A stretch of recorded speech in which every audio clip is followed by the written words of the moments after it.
নমস্কার বন্ধুরা, ডলির রন্ধনশালা সবাইকে স্বাগত। আর আজকের রেসিপিটা শেষ পর্যন্ত দেখার জন্য তোমাদের কাছে আমার অনুরোধ রইল।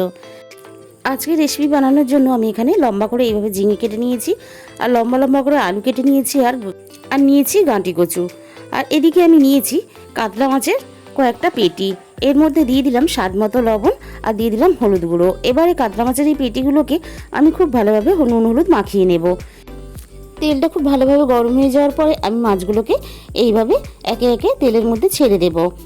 এবারে আমি একটা সাইড খুব ভালোভাবে মাছগুলোর হতে দেব।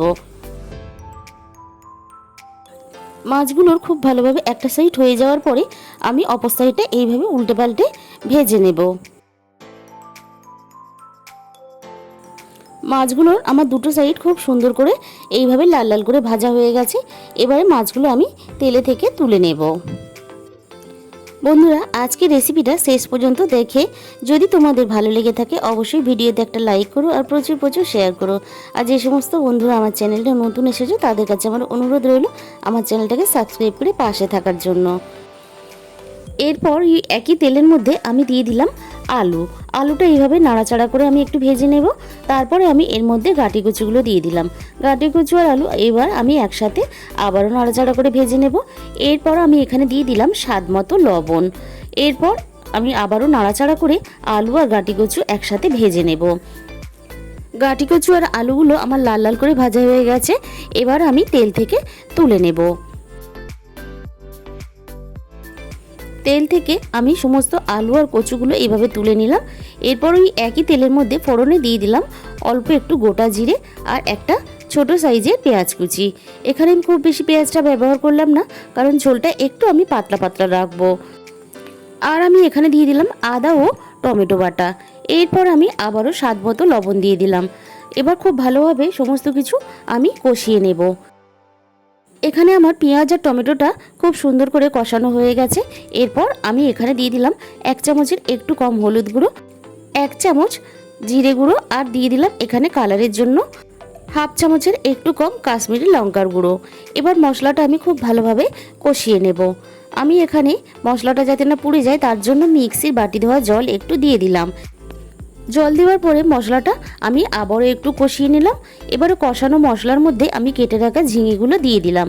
ঝিঙেগুলো আগে দিলে তাহলে কিন্তু ঝোলের মধ্যে পুরোপুরি গলে যেত। আর দেখো, এইভাবে আমি মশলার সঙ্গে ঝিঙেটা কষিয়ে নেব। তরকারি হয়ে যাওয়ার পরে ঝিঙেটাও সিদ্ধ হয়ে যাবে আর এরকম গোটা গোটা থাকবে। ঝিঙে মশলার সাথে কষানো হয়ে যাওয়ার পরে আমি এখানে গাঁটি কচু আর আলুগুলো দিয়ে দিলাম। এরপর আমি সব কিছু আবারও একসাথে কষিয়ে নিলাম। সমস্ত সবজিগুলো মশলার সাথে কষানোর পরে আমি এখানে পরিমাণ মতন সিদ্ধ হওয়ার জন্য জল দিয়ে দিলাম, আর সব কিছু আমি একসাথে এইভাবে মিশিয়ে দিলাম।